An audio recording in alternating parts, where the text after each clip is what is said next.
Six semester history honours DSCC 15 অর্থাৎ আধুনিক চীনের ইতিহাস, এই পেপার থেকে একটি ইম্পর্টেন্ট 20 নম্বরের প্রশ্ন। চীনে সমর নায়কদের শাসন এর উত্থান কিভাবে হয়েছিল বা চীনের সমর নায়কদের যুগ বলতে কী বোঝো, এ সম্পর্কে সংক্ষিপ্ত আলোচনার পর এর 20 নম্বরের অ্যান্সার তোমাদের সামনে অন স্ক্রিনে তুলে ধরবো। তো দেখো, চীনের সমর নায়কদের শাসন শুরু হয় 1898 সালে। চীনে যখন প্রজাতন্ত্র প্রতিষ্ঠিত হয়, রাজতন্ত্রের অবসান ঘটে এবং প্রজাতন্ত্র প্রতিষ্ঠিত হয়, তখন দেশের রাষ্ট্রপতি হয়েছিলেন চিয়াং কাই শেক। এই চিয়াং কাই শেক ছিলেন চীনে যে প্রধান সেনাপতি, তা তিনি রাষ্ট্রপতি হন।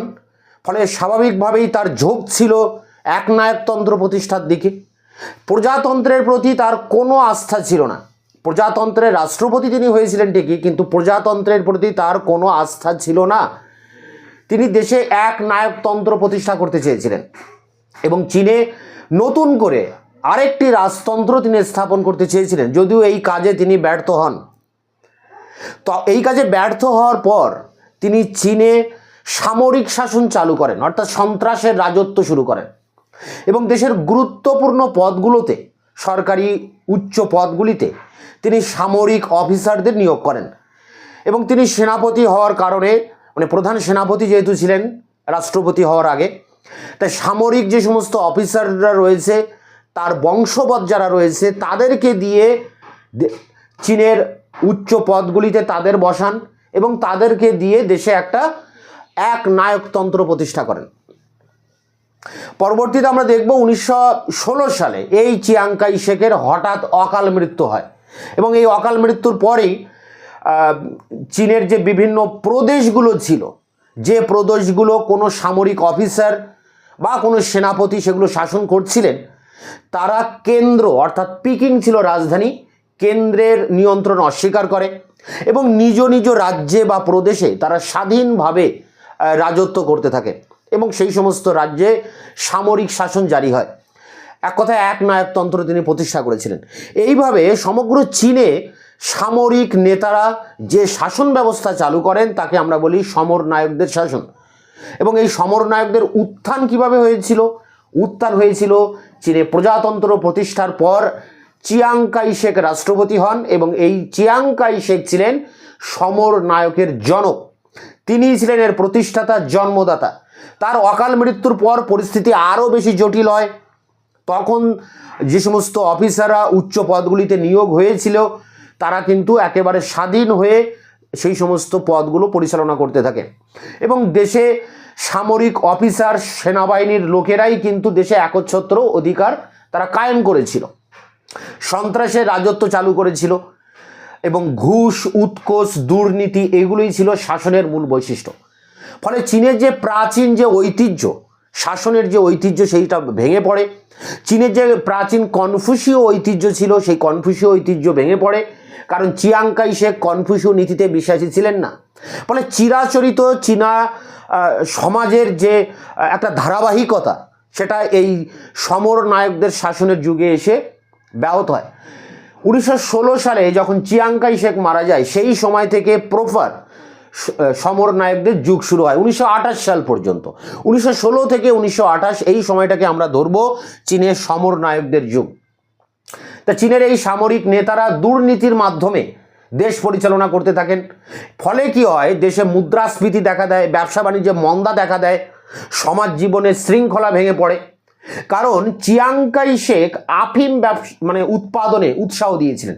সেই আফিম, যে আফিম একসময় চীনের সমাজ জীবনকে পঙ্গু করে দিয়েছিল, যে আফিমকে একসময় সরকারি রাষ্ট্রীয় তরফ থেকে নিষিদ্ধ ঘোষণা করা হয়, যে আফিমকে কেন্দ্র করে প্রথম চীন জাপান যুদ্ধ, ইঙ্গো চীন যুদ্ধ, দ্বিতীয় ইঙ্গো চীন যুদ্ধ এগুলো কিন্তু শুরু হয় এবং এই আফিম যুদ্ধের ভিতর দিয়ে পাশ্চাত্য শক্তিবর্গ চীনের উপরে আধিপত্য কায়েম করে। সেই আফিমকে পুনরায় উৎপাদনে উৎসাহ দিয়েছিলেন চিয়াং কাই শেক। বলে সমাজ জীবনে আবার দুর্নীতি প্রবেশ করে, সমাজ জীবনের শৃঙ্খলা ভেঙে পড়ে। একটা কাজ হয় যে এই সমরনায়কদের যুগে বিভিন্ন নগরের উত্থান ঘটে, কিছু কলকারখানার উত্থান ঘটে। ফলে গ্রাম থেকে দলে দলে মানুষ শ্রমিকের কাজ নিয়ে তারা এই কলকারখানায় যোগদান করেন, শহরে এসে বসবাস করতে থাকে। ফলে গ্রামে যে পরিবারগুলো ছিল, পরিবারের প্রধান যিনি ছিলেন, তার যে কর্তৃত্ব, নেতৃত্ব বা তার যে একাধিপত্য একটা পরিবারের উপরে, সেটা অনেকটা শিথিল হয়ে যায়। পরিবারের সদস্যরা প্রত্যেকেই যখন উপার্জনক্ষম হয়, উপার্জন করতে তারা যখন সক্ষম হয়, তখন তারা পরিবারের প্রধানের নিয়ন্ত্রণ থেকে বেরিয়ে আসে। ফলে চিরাচরিত চীনের যে সমাজ জীবন সেটা ধ্বংস হয়ে যায়, সমাজ কাঠামো ধ্বংস হয়ে যায় এবং সেই জায়গায় এক উচ্ছৃঙ্খল জীবনযাপনে অভ্যস্ত হয়ে পড়ে শহরবাসীরা। তা এই সমরনায়কদের শাসন এই 1916 থেকে 1928 এই সময়টা চীনে প্রচলিত ছিল এবং চীনের একটা অন্ধকার যুগ বলা যায় এই সমরনায়কদের যুগ। 1916 সালে চিয়াং কাই শেকের মৃত্যুর পর পরিস্থিতি আরও জোরালো হয়, আরও ঘনীভূত হয়। তখন এই সমরনায়ক যারা ছিলেন বিভিন্ন প্রদেশে শাসনকর্তা হিসেবে, তাদেরকে নিয়ন্ত্রণ করার কেউ ছিল না। ফলে তারা আরও বেশি বেপরোয়া হয়ে যায় এবং শাসন ব্যবস্থার সমস্ত ক্ষেত্রে সেনাবাহিনী বা সামরিক অফিসাররা সেগুলোকে নিয়ন্ত্রণ করতে থাকে, সেগুলো হস্তগত করে। ফলে একটা বিশৃঙ্খল পরিস্থিতি তৈরি হয় এই সমরনায়কদের যুগে। পরবর্তীকালে আমরা দেখব যে মাও জেদং বা মাও সেতুং এই সমরনায়কদের শাসনের অবসান ঘটাচ্ছেন, লং মার্চ করছেন এবং ইউয়ান প্রদেশে তিনি আলাদা করে সেখানে একটা কমিউনিস্ট সরকার প্রতিষ্ঠা করছেন এবং সেই জায়গা থেকে সমগ্র চীনে এই সমরনায়কদের বিরুদ্ধে যুদ্ধ ঘোষণা করছেন কমিউনিস্টদের নিয়ে এবং একটা সময় এদের অবসান ঘটিয়ে 1949-এর 1 জানুয়ারি গণপ্রজাতন্ত্র চীনের উত্থান করছে। তাই এই গণপ্রজাতন্ত্র চীনের উত্থান ঘটার আগে যখন প্রজাতন্ত্র প্রতিষ্ঠা হয়েছিল বা সান ইয়াতসেনের নেতৃত্বে, যেটা 1911 সালে প্রজাতন্ত্র প্রতিষ্ঠিত হয়েছিল, এই 1911 থেকে 1949 এই সময়টা চীনের ইতিহাসে অন্ধকার যুগ এবং এই সময়টা চীনে ছিল এই সমরনায়কদের শাসন। সামরিক বাহিনী পাশ্চাত্য ধাঁচে তাদেরকে ডেভেলপ করে, অর্থাৎ চীনের যে সামরিক বিভাগ ছিল সেই বিভাগকে আরও বেশি উন্নত করে পাশ্চাত্য ধাঁচে এবং উন্নত করে সেই উন্নত সামরিক বাহিনী চীনের শাসন ক্ষমতা দখল করে এক বিশৃঙ্খল দুর্নীতিপরায়ণ এক কদর্য শাসন ব্যবস্থা চীনের উপর চাপিয়ে দেওয়া হয়। এই সামরিক নেতারা দিয়েছিলেন, যাকে আমরা বলছি সমরনায়কদের যুগ। এর উপরে 20 নম্বরের অ্যান্সার অন স্ক্রিনে তুলে ধরছি তোমাদের সামনে। ESCC 15 চীনের সমরনায়কদের উত্থানের কারণ।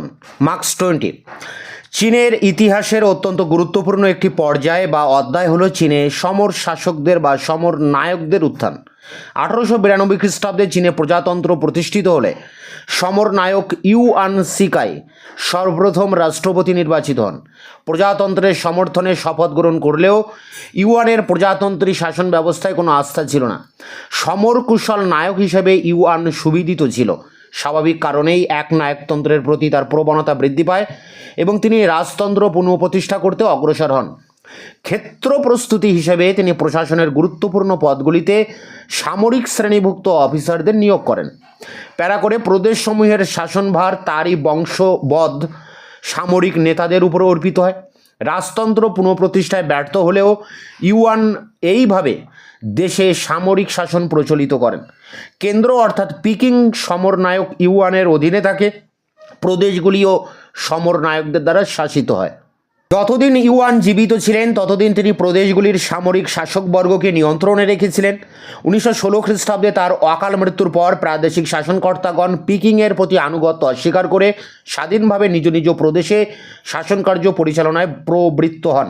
এইসব প্রাদেশিক শাসন কর্তাগণ সকলেই সামরিক শ্রেণীভুক্ত হওয়ায় ইউয়ানের মৃত্যুর পর দেশে সমর শাসকদের যুগ প্রবর্তিত হয়। প্যারা করে এই যুগে স্থায়িত্বকাল 1916 থেকে 28 খ্রিস্টাব্দ পর্যন্ত। এদিক থেকে বলা যেতে পারে সমর শাসনের যুগ শুরু হয় 1912 খ্রিস্টাব্দ থেকে, যখন ইউয়ান শিকাই রাষ্ট্রপতি পদে নির্বাচিত হন। ইউয়ান সমর শাসকদের জনক নামে পরিচিত। দেশে প্রাচীন পদ্ধতি ভিত্তিক শাসন ব্যবস্থা ভেঙে গেলে তিনি সর্বপ্রথম সামরিক পদ্ধতিতে দেশ শাসনের উপযুক্ত শাসক সম্প্রদায় গড়ে তুলতে সচেষ্ট হন। তার পদ্ধতি ছিল সন্ত্রাস সৃষ্টির পদ্ধতি, উৎকোচের মাধ্যমে শত্রুকে বশীভূত করার পদ্ধতি। তার এই পদ্ধতির সমর্থক হওয়ার কারণ তিনি বিশ্বাস করতেন যে মানুষ অস্ত্রকে ভয় করে কিন্তু আর্থিক সম্পদকে ভালোবাসে। তিনি রাষ্ট্র পরিচালিত কোনো পরীক্ষায় উত্তীর্ণ হননি। তার কাছে কনফুসীয় নীতি ধর্মের বিশেষ কোনো গুরুত্ব ছিল না। সরকারি চাকরি থেকে ইউয়ানের সাময়িক পদচ্যুতি রাষ্ট্রের প্রতি তার আনুগত্য শিথিল করে দেয়। দলগত শাসনে তার কোনো আস্থা ছিল না। সামাজিক ও রাষ্ট্রীয় প্রাচীন ব্যবস্থায় আস্থাহীনতা এবং আধুনিকতায় সন্দিগ্ধতা তার মনে এক শূন্যতা সৃষ্টি করে। ফলে তিনি নীতি ধর্ম বিসর্জন দিয়ে কেবলমাত্র সামরিক শক্তির উপর নির্ভর করে ক্ষমতাসীন হওয়ার চেষ্টা করেন। পরিণামে দেশ সামরিক শ্রেণীর শাসনাধীন হয়ে পড়ে। ইউয়ানের জীবিতকালে তার ব্যক্তিত্বের প্রভাবে বিশৃঙ্খলার মধ্যেও কিছুটা শৃঙ্খলা বজায় থাকে, কিন্তু তার অবর্তমানে সামরিক প্রশাসকদের পারস্পরিক স্বার্থ ও ক্ষমতার দ্বন্দ্ব বৃদ্ধি পায়, যার ফলে রাষ্ট্রীয় জীবন বিশৃঙ্খল হয়ে পড়ে। প্যারাগোর সমর নেতাদের ক্ষমতার উৎস ছিল সেনাবাহিনী। এই সেনাবাহিনীর পাশ্চাত্য ধাঁচে গঠিত হওয়ায় সমর নেতাদের অগ্রগতি প্রতিরোধ করার মতো ক্ষমতা কেন্দ্রের ছিল না। কিন্তু উল্লেখ্য যে সমরনায়কগণের পশ্চাতে কোনো রাজনৈতিক দলের সমর্থন ছিল না, তাই তারা সুষ্ঠু এবং সুগঠিত প্রশাসন প্রবর্তনে অপারগ হন। ফলে তাদের নেতৃত্বে চৈনিক প্রশাসনের অবনতি ঘটে, জনগণের দুঃখ দুর্গতি বৃদ্ধি পায় এবং সমাজ জীবন দুর্নীতি পরায়ণ হয়ে ওঠে। প্যারা করে দেখো, সামরিক শাসনের কয়েকটি বৈশিষ্ট্য লক্ষণীয়। সমর শাসনের প্রশাসনিক সাফল্যের জন্য অবশ্য প্রয়োজন হয় তাদের ব্যক্তিত্বের এবং তাদের অধীনস্থ সামরিক অফিসার ও সৈন্য দলের আনুগত্যের। এই সব অফিসার ও সেনা দলের জন্য খাদ্য সংগ্রহ এক সমস্যার সৃষ্টি করে। খাদ্য সংগ্রহের জন্য একদিকে যেমন প্রয়োজন হয় অর্থের, অন্যদিকে তেমনি প্রয়োজন হয় সুব্যবস্থার। এছাড়া সামরিক শাসন জনগণের সমর্থন পুষ্ট হয়নি। এই শাসন কৃষক সম্প্রদায়ের নিকট ভীতিপ্রদ আকার ধারণ করে, কারণ সেনাবাহিনীর ভরণ পোষণের জন্য কৃষক কুলকে খাদ্য সরবরাহ করতে হতো, কর ও ভারও বহন করতে হতো। এরূপ পরিস্থিতিতে সামরিক শাসনের জনপ্রিয়তার অভাব প্রতিফলিত হয়। এছাড়া বল প্রয়োগে সামরিক বাহুবলে রাজনৈতিক ক্ষমতা প্রাপ্তির ফলে সমর শাসকগণের পরবর্তী পর্যায়ে প্রয়োজন হয় বেসামরিক রাজনৈতিক ও বেসামরিক সরকারের সমর্থন ও অনুমোদন। আবার সামরিক শাসকগণ ছিলেন অর্থের বশীভূত এবং বিশ্বাসঘাতক। তারা দেশের রাজনৈতিক ঐক্য বিঘ্নিত করে আঞ্চলিকতা ও প্রাদেশিকতা সৃষ্টি করেন। এই যুগে স্বয়ং সমর শাসকদের মধ্যে দ্বন্দ্ব, সংসদের অভ্যন্তরে রাজনীতিকদের মধ্যে দ্বন্দ্ব এবং সমর শাসক ও রাজনীতিকদের মধ্যে দ্বন্দ্ব এবং ত্রিপাক্ষিক দ্বন্দ্বে একদিকে যেমন দেশের সংসদীয় প্রশাসন দুর্বল হয়, অপরদিকে তেমনি রাষ্ট্রীয় অখণ্ডতা বিঘ্নিত হয়। শক্তিশালী কর্ণধারের অভাবে কেন্দ্র বিমুখ শক্তিগুলি স্বার্থান্বেষী কার্যকলাপের মাধ্যমে দেশে এক বিশৃঙ্খল অবস্থার সৃষ্টি করে। সমর শাসকেরা ক্ষমতা বৃদ্ধির জন্য এবং ক্ষুদ্র স্বার্থ সিদ্ধির উদ্দেশ্যে যুক্তি ও বিচার বুদ্ধি অগ্রাহ্য করে পরস্পরের সঙ্গে বিদ্বেষমূলক দ্বন্দ্বে লিপ্ত হন। এই দ্বন্দ্বের সর্বপ্রথম বলি হয় দেশের আইন শৃঙ্খলা। প্যারা করে সমর নেতাদের শাসন প্রচলিত থাকাকালে জনগণকে অশেষ দুঃখ দুর্গতি ভোগ করতে হয়। লুণ্ঠন এবং অতিরিক্ত কর আদায়ের ফলে চীনের সাধারণ মানুষ উৎপীড়িত হয়। এছাড়া মুদ্রার মূল্য হ্রাস, ব্যবসায় মন্দা, জনকল্যাণমূলক রেলপথ, বন্যা নিয়ন্ত্রণ ও পূর্ত কাজে অবনতি, এই সব কারণে বিঘ্নিত হয় দেশের অর্থনৈতিক অগ্রগতি। সমর শাসনের আরেকটি কুফল আফিম উৎপাদনে পুনরুজ্জীবন। চীন সরকারের আক্ষরিক প্রচেষ্টার ফলে 1917 শেষের দিকে আফিম আমদানি এবং আফিম সেবন বন্ধ হয়। কিন্তু সমর শাসকগণ জাতীয় জীবনের অভিশাপ স্বরূপ আফিম উৎপাদনে পুনরুজ্জীবিত করেন। আফিম গাছ চাষের উপযোগী জমির উপর অতিরিক্ত কর ধার্য করে তারা সুকৌশলে কৃষকগণকে এইসব জমিতে আফিম উৎপাদনে বাধ্য করতে থাকেন। প্যারা করে সমর শাসনের কুফল হিসেবে উল্লেখযোগ্য যে সেই যুগে দুর্নীতি ও অত্যাচার স্বদেশপ্রেমী যুবকদের মনে গভীর রেখাপাত করে। ভবিষ্যতে অনুরূপ দুর্নীতিপরায়ণ যুগের যাতে পুনরাবির্ভাব না ঘটে তার জন্য এইসব দেশপ্রেমিক তরুণ সম্প্রদায় প্রতিশোধক ব্যবস্থা হিসেবে বিপ্লবের পথ ধরতে বদ্ধপরিকর হয়। প্যারা করে বস্তুত সমর শাসনের যুগ ছিল যুগপৎ বিশৃঙ্খল ও সৃজনক্ষম। চিং শাসনের উচ্ছেদের পর চীনে যখন প্রজাতন্ত্র প্রতিষ্ঠিত হয় তখন স্বার্থান্বেষী এবং গণতন্ত্রে আস্থাহীন রাষ্ট্রপতি ইউয়ান সি কাইয়ের নেতৃত্বে দেশে ক্ষমতা লাভের দ্বন্দ্ব শুরু হয়। শক্তিশালী কেন্দ্রীয় শক্তির অভাবে দেশের ঐক্য প্রায় বিনষ্ট হয়ে যায়। বিশৃঙ্খল অবস্থার সুযোগ নিয়ে ক্ষমতাবান সমরনায়কগণ নিজ নিজ রাজনৈতিক প্রভাব বিস্তারে তৎপর হন। সমরনায়কদের পারস্পরিক দ্বন্দ্ব প্রতিযোগিতায় সমগ্র দেশ যেন একটি অন্তর্দ্বন্দ্বের ব্যারাকে পরিণত হয়। এই দৃষ্টিকোণ থেকে বিচার করলে সমর শাসনের যুগকে 1916 থেকে 28 বিশৃঙ্খল যুগ বলা হয়। তথাপি এ যুগের কল্যাণকর রূপও এখানে উল্লেখযোগ্য। প্রথম বিশ্বযুদ্ধ চলাকালে এবং যুদ্ধোত্তর যুগে পাশ্চাত্য দেশগুলি থেকে চীনে আমদানি হ্রাস পায়, ফলে শহরাঞ্চলে দেশীয় শিল্প উৎপাদনের শ্রীবৃদ্ধি ঘটে। ইউরোপীয় যুদ্ধের কারণে চীনে পাশ্চাত্য প্রতিযোগিতার চাপ দূরীভূত হওয়ায় চীনের অভ্যন্তরে চীনা ও জাপানি ব্যবসায়ীদের ব্যবসার শ্রীবৃদ্ধি ঘটে। গড়ে ওঠে স্থানীয় সহস্রাধিক বণিক সভা। চীনে আমদানির মধ্যে অন্তর্ভুক্ত ছিল কেরোসিন এবং জ্বালানি, সুতো ও সুতিবস্ত্র, সিগারেট কারখানা স্থাপন উল্লেখযোগ্য। উক্ত যুগে বিদেশি ব্যবসায়ীদের সঙ্গে যুক্ত কম্প্রোডোর নামে চীনা প্রতিনিধিগণের অভ্যুদয় ঘটে। সবশেষে বলা যায়, আধুনিক ধাঁচে প্রবর্তিত চীনা ব্যাংকসমূহ চীনা মূলধন নিয়ন্ত্রণ করে। আধুনিক পদ্ধতিতে ব্যাংকের মাধ্যমে যেমন ঋণদানের ব্যবস্থা চালু করা হয়, তেমনি প্রচলিত থাকে প্রাচীন ঋণদান পদ্ধতিও। এই সময় নগরপত্তন সমাজের রূপ পরিবর্তনের স্বাক্ষর বহন করে। গ্রাম থেকে শ্রমজীবীরা শহরে আশ্রয় গ্রহণ করে জীবিকা অর্জনের নতুন পথের সন্ধানে। সাংহাই, তিয়েনসিন এবং হ্যানকাও প্রভৃতি শহরে স্বল্প মজুরির বিনিময়ে কলকারখানায় শ্রমিকের প্রয়োজন দেখা দিলে গ্রাম থেকে শ্রমিক দল এসে সেই প্রয়োজন মেটায় এবং শহুরে জীবনযাপন ও কারখানায় শ্রমের বিনিময়ে জীবিকা অর্জন ঐতিহ্যগত পারিবারিক জীবনযাত্রার বন্ধন শিথিল করে। পরিবারের সদস্যরা উপার্জনে সক্ষম হওয়ায় তারা আর পরিবারের প্রধানের নিয়ন্ত্রণাধীন থাকেন না। ব্যক্তিত্ববোধ তাদের মধ্যে মানসিক স্বাতন্ত্র্য সৃষ্টি করে। এইভাবে চৈনিক ইতিহাসে সমরনায়কদের শাসন উল্লেখযোগ্য হয়ে আছে। তো এই ছিল চীনের সমরনায়কদের উত্থানের যুগ বা সমরনায়কের যুগ। 20 নম্বরের অ্যান্সার। এটি সংগ্রহ করে পরীক্ষার প্রস্তুতি নাও। তোমাদের এই পেপারের বেশিরভাগ প্রশ্ন উত্তর চ্যানেলে আপলোড করে দিয়েছি।